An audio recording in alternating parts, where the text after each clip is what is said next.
ஓம் சாய்ராம். ஸ்ரீ சாயிபாபாவின் சாஸ்னாமிருத திருமொழிகள் என்ற புத்தகத்தை பூஜ்ய ஸ்ரீ நரசிம்ம சுவாமிஜி அவர்கள் தொகுத்து வழங்கியுள்ளார். அதிலிருந்து ஆத்ம விசாரம் என்ற தலைப்பில் பார்த்து கொண்டிருக்கிறோம்.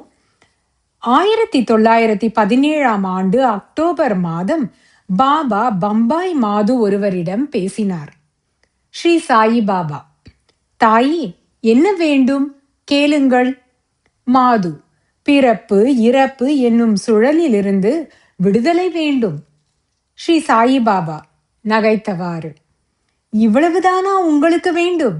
என்ன, இறப்பதற்காகவா இங்கே வந்துள்ளீர்கள்? மாது அதிர்ந்தவராக: பாபா, தங்களை என்னால் புரிந்து கொள்ள முடியவில்லை. ஸ்ரீ சாயிபாபா: நீங்கள் யார் என்பதை எண்ணி பாருங்கள். மாது: எனக்கு விளங்கவில்லை. ஸ்ரீ சாயிபாபா அம்மாதின் கணவரை சுட்டிக்காட்டி, அவர் உனக்கு சொல்லுவார். பின்னர் அம்மாது தன் கணவருடன் தங்குமிடம் சேர்ந்து பாபா கூறியதன் பொருள் என்ன என அவரிடம் கேட்டார். கணவர்: பாபாவின் சொற்கள் மர்மமானவை.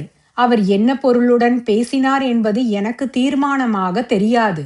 ஒருவேளை இம்மாதிரி இருக்கலாம்: சாக்ஷாத்காரம், அதாவது இறை உணர்வு பெறுவது கிட்டும் வரை ஜீவன் மீண்டும் மீண்டும் பல முறைகள் பிறவி எடுக்கிறது. பாபா கடவுளே, ஆனால் அவரை காணும் ஜனங்கள் பூரண விசுவாசம் கிடைக்க பெறாமல் அவரை கடவுள் என அறிவதில்லை. ஆகவே அவர்களுக்கு முக்தியும் கிட்டாது. ஜீவனும் சிவனும் ஒன்றே என்பதை சாஸ்திரங்களிலிருந்து தெரிந்து கொள்ள வேண்டும். உன்னை நீ ஒரு ஜீவனாகவே கருதுகிறாய் அல்லவா?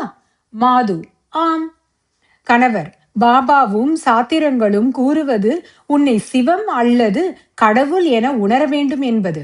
மாது: இல்லை இல்லை, நான் ஒரு அற்பமான பாப்பியாகிய ஒரு ஜீவனே, உயரிய தெய்வமான சிவன் அல்ல.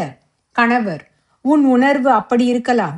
ஆனால் தொடர்ந்து உன்னையே கடவுளாக எண்ணி வருவதால் நீ ஒரு அழியும் ஜீவனே என்று உன் மனதில் ஆழ்ந்து பதிந்திருக்கும் நம்பிக்கை அகன்றுவிடும் என்பது பாபாவின் கூற்று. இந்த வழிமுறை தொடர்ந்து பல பிறவிகளிலும் இருக்கலாம். பின்பற்றப்பட்டும் உறுதிப்படுத்தப்பட்டும் மகான்களுடைய தொடர்பினால் உதவப்பட்டும் நீ பிரம்மன் என்ற திடமான நம்பிக்கை உனக்கு ஏற்பட்டுவிடும். பாபாவின் சொற்களின் பொருள் இதுவாகத்தான் இருக்க வேண்டும். தம்பதிகள் மீண்டும் துவாரகமாய்க்கு திரும்பி வந்தனர். ஸ்ரீ சாயிபாபா: தாயே, நான் துவாரகமாயில் இருந்தவாறே உன் கணவர் உன்னிடம் கூறியதை எல்லாம் கேட்டேன். அதை நினைவில் வைத்துக்கொள். ஓம் சாய்ராம்.